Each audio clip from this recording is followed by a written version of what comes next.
welcome back to my channel. My name is Amy if you are new here, and today I'm going to go through all my top tips for Rome. Now I am filming this when I've just got back, but because of secondhand September I didn't want to interrupt them videos, so I thought I'd upload it after secondhand September. But I thought I'd literally just go through all of my tips for Rome. I've been twice now in very different seasons. These are more specifically if you're going when it's really hot. So I thought I'd go through all my top tips. I'm going to try and not ramble and just go through it relatively quickly. I've written them down. I wrote them down kind of as and when we were in Rome, and I've thought of the tips. So I'm going to go through them one by one. First tip. Bring a water bottle and fill it up at the fountains. So there is fountains kind of all over Rome, as you guys probably know. And lots of them you can fill up your water. Mainly ones that are kind of in the side of a building. You'll just see like a little tap. And we kind of just followed where everyone else was filling them up to kind of get a guide on where you can and can't. However, at the bottom of the Spanish Steps, there is a fountain there, and we saw guards fill up their water bottles, so we knew that it was okay. But yes, you can fill up your water bottles with the fresh water out of the fountains. It is cold and it is crisp, and I'm really fussy with water. I don't really like the taste of bottled water at all, but these water from the fountains was so good, especially when you're hot. Like, that was a saviour when you saw that. You can obviously buy bottles of water, but honestly, we were just taking out an empty bottle in the morning and then was filling it up in the fountains, and it was great. They are more in the centre. As soon as you get further out, like, I didn't really see many. But yeah, fill up your water at the water fountains and don't pay an extortionate amount for money for water, because you can just fill up at the fountains if you bring out a bottle with you. The next tip is bring a fan. I'm going to show you mine. This is my fan. This is the one I mean. You can get ones that are a bit more heavy duty. I believe this one was from Wickes and it was about £4. I actually got it for Glastonbury, but because it was kind of in and out of my bags, when you fold it now, it goes a bit floppy. But I know you can get good ones in John Lewis. And to be fair, these are a good investment for summer as a whole. I would probably invest in one that's a bit more heavy duty. There is people selling them all over Rome. But this, when you're so hot, when it's 39 degrees, is great. Great for the buses and public transport and things like that. So yeah, definitely bring a fan or something to cool you down with. Obviously you can bring the one that you kind of flap, but I do think this was really nice, and also because it bends, you can kind of angle it and like put it in your bag, or I was putting it in my bra and then folding it up. So really good. I definitely think a fan is necessary. Me and mum were kind of swapping between us, and this honestly was a lifesaver when we were really hot. As I said, I'll probably invest in one that's a bit more heavy duty, because this one is a bit flimsy now, and now I've used it for 2 trips, like, it is definitely breaking. But these are really good, and people are selling them all over Rome, but you're gonna want this as soon as you get there, so I would buy one before, and you could probably get it slightly cheaper. The next thing is Rick Steves audio guides. So when we were booking our trip, I was trying to find, like, when I was booking these like places to get audio guides, and I couldn't find any like tours with just audio, because me and my mum will go at a completely different pace to my dad, and knowing that it was going to be so hot, we didn't actually want to book any like proper tours, because we thought we might want to duck in and out of these because it is so hot.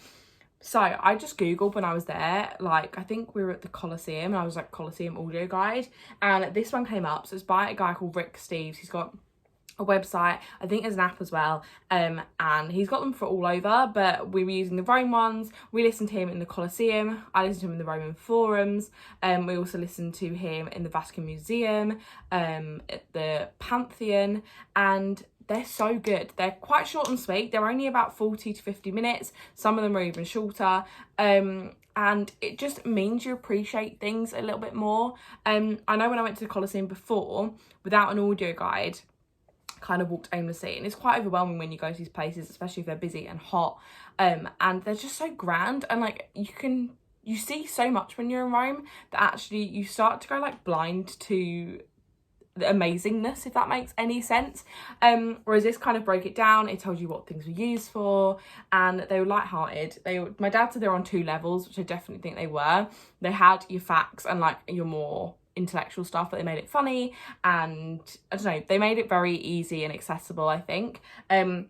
You can also download transcripts if you prefer to read it, but I really liked that and found that really helped me, especially in the Vatican Museum when it's huge. They do like an express tour where they take you to like the main highlights, because you could honestly walk around that museum I think for 2 days and still see new stuff, whereas this kind of gave you the edited highlights and a quite nice way to walk through it.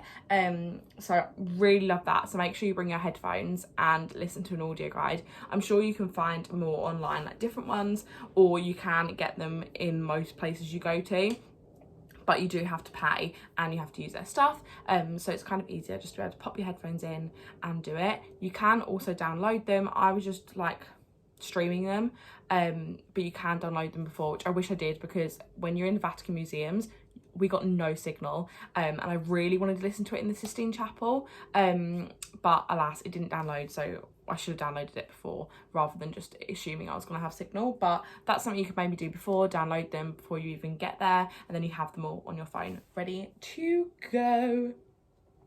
Next thing is kind of linked on from this is a pre-book main activities. The queues for some of these places can get crazy, and actually we booked all of our activities quite late because of last year with our trip getting cancelled.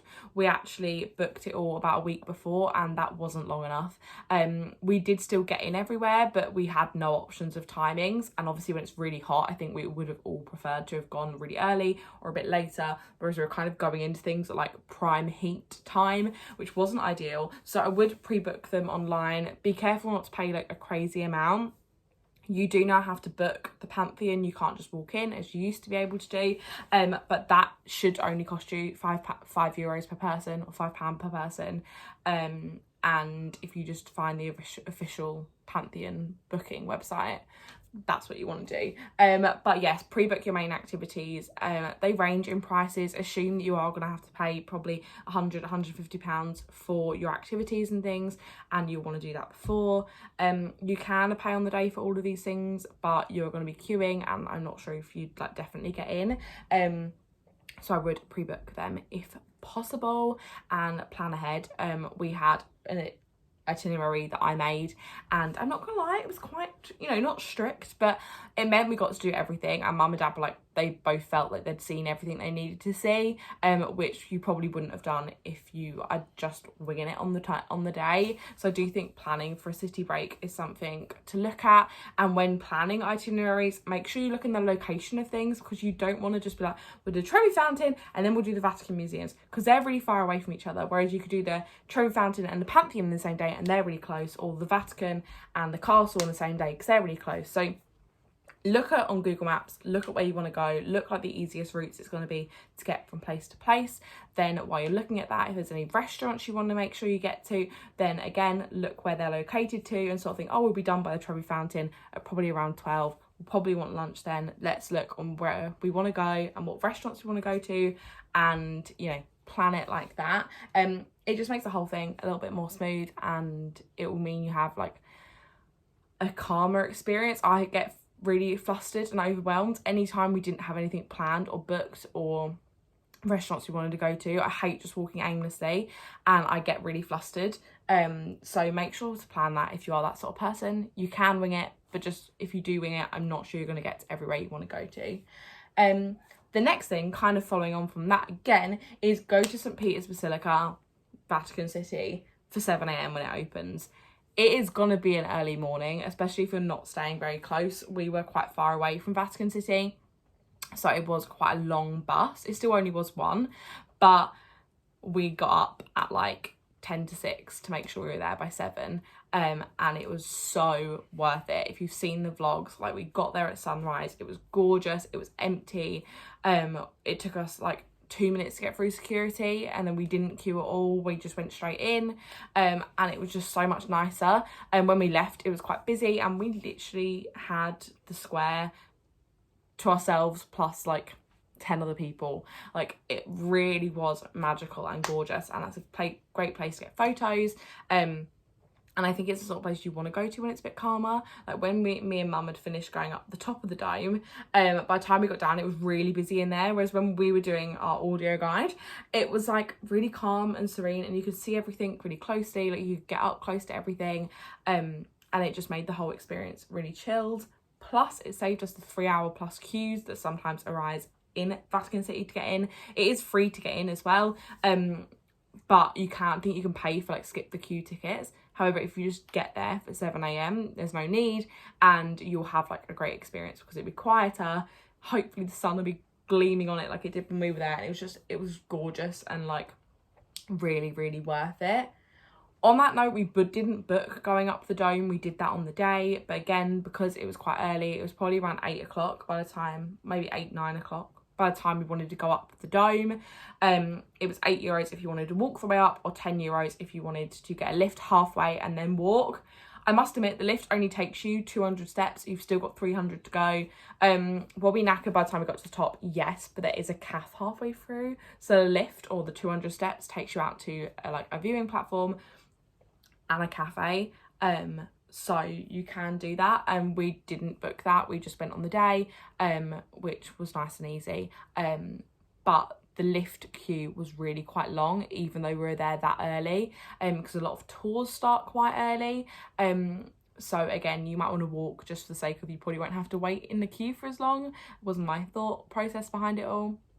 And another thing on walking up the dome in the Vatican at St. Peter's Basilica is it is really tight. I'm a size 16. I'm not overly large, but there was points where both my shoulders were hitting the side, and I had a tote bag, and like even just that extra bit of like width, I found it quite squishy to get up. So if you are claustrophobic and don't like dodgy staircases, the last staircase was a spiral where, again, I was like this, and there was a rope in the middle to kind of pull yourself up because it is so tight. So if you are claustrophobic, then it is something I potentially miss, because yeah, both me and mum felt quite squished in, and yeah, it was, you know, interesting at points. So yeah, be careful when you're walking up that, and do pay attention to the signs because it is exhausting, and they have warning signs telling you it's going to be exhausting, and especially in that heat, like it was interesting. The next thing on my top tips is to get a Roma bus pass. So I say bus pass, but it also works on the metro, trams, all that sort of jazz. We got the 72-hour one when we got there, which was €18, and you can jump on and off any bus, any train, anytime. You can use it unlimitedly. Unlimited. So that was really good value because we got a bus every day, and we didn't have to worry about paying every time. They also do 24-hour ones, 48-hour ones, and then you also can get 100 minutes. This was so worth it for us because we did get the buses, and the buses are really good and can take you anywhere you want to go, but they do not come on schedule. They come whenever they darn well please. We waited over 30 minutes for a bus, and when you've done a full day of like 29,000 steps and you're sitting in like blazing heat, that's not ideal. So I must admit, if I was there by myself, I probably would have looked at taxis home in the evening, but I think they were quite expensive, and this bus pass was so cheap. So yeah, definitely look into getting them. We actually, when you get to the termini, you can't buy the tickets inside. You have to go across halfway through the bus termini, and then they've got like a Roma like tourist bit, information bit, and that's where you buy your tickets, and they have them dotted around. I was a bit nervous we weren't going to be able to get one for the last like 24 hours, but we did manage to find one by the castle. But yeah, they are dotted around, and we also have one at our bus stop where you could buy them, but totally worth it, and just means that you can travel kind of a lot easier without having to worry about how much you are spending. The next thing is comfy shoes and lots of plasters. So I actually only brought one pair of trainers. If you hadn't watched my Rome vlogs or the vlogs before, I really hurt my ankle a couple of days before we went to Rome. So I just wore trainers the whole time, and I do think that like you will need trainers for like super comfy shoes, like shoes you have broken in. I actually have only had these shoes for like a month, so they did hurt my feet in the end. And I only packed trainers, but I wish I'd brought an open toe shoe for the evenings, because my toes got really bad blisters on them, and all I wanted was to like have them aired out rather than be stuck in a sweaty sock with trainers on. Like I wish I'd brought an open toe shoe for the evening, or even just like walking down to breakfast. So yeah, I wish I'd brought an open toe shoe, or like a different shoe option that was just more ventilated, because my feet just felt really sweaty. But like comfy shoes is a must, and bring loads of plasters because you don't know where your feet are going to start having. I've had blisters where I've never had blisters before because of this trip. So yeah, definitely blister plasters are a must. Next thing is portable charger. if you are someone that wants to take lots of photos, videos, charge your fan, charge your phone, then I took a portable charger out of me every single day, and I needed it every day, especially because it was hot. My phone battery was draining quite quickly, so a portable charger is a must. Again, you can buy them out, but I would bring your own, and I've got one that charges up my phone a good couple of times, and that came in handy. So I'm the same for any time I'm going out. I want a portable charger, but especially for somewhere like Rome. And finally, go to restaurants off the beaten track. Do not, and I mean do not, eat in restaurants by a landmark, in a main square, walk 2 or 3 streets back, into a back road, go down an alley that you're like, should I be going down here? And you will find the best restaurants. Again, if you've seen the Rome vlogs, you'll know that my next door neighbour had actually gave us a list of recommendations. He is Italian, his family live by Rome. So he gave us a list of recommendations, which was super duper handy. Which if you want that, then like just DM me and I'll send it to you. But yeah, definitely eat off the beaten track. We had one ice cream on Piazza Navona, and it was the worst one we had the whole time. It was expensive, the cone was rubbish, the ice cream didn't have much taste. Like, really go off the beaten track for everything, and you will thank me later. The thing is, when I went before, I definitely ate in the touristy spots, and like I said, the food was fine, like it wasn't anything to like write home about, whereas the food I had this time was stunning, and it was because we were going to these random restaurants in the middle of nowhere, and honestly they're so much better, and the service was amazing, the prices were really reasonable, and the food I ate was stunning, like next level food. And that's because we went off the beaten track and didn't eat at the tourist spots. Ways to check if they're a tourist spot: if they've got English outside, very obvious English. One we went to and this is like American breakfast here, and I was like, I'm in Italy, like no thank you.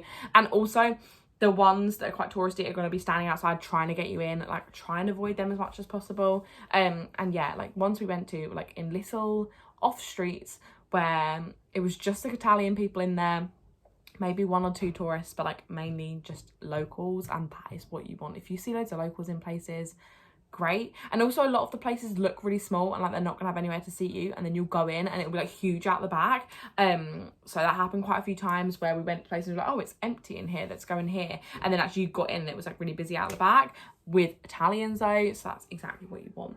So that is my top tips. If you've got any top tips, leave them down below in the comments, and everyone can read them and share their Rome tips. Subscribe if you're not already, and I'll see you in my next one. Bye.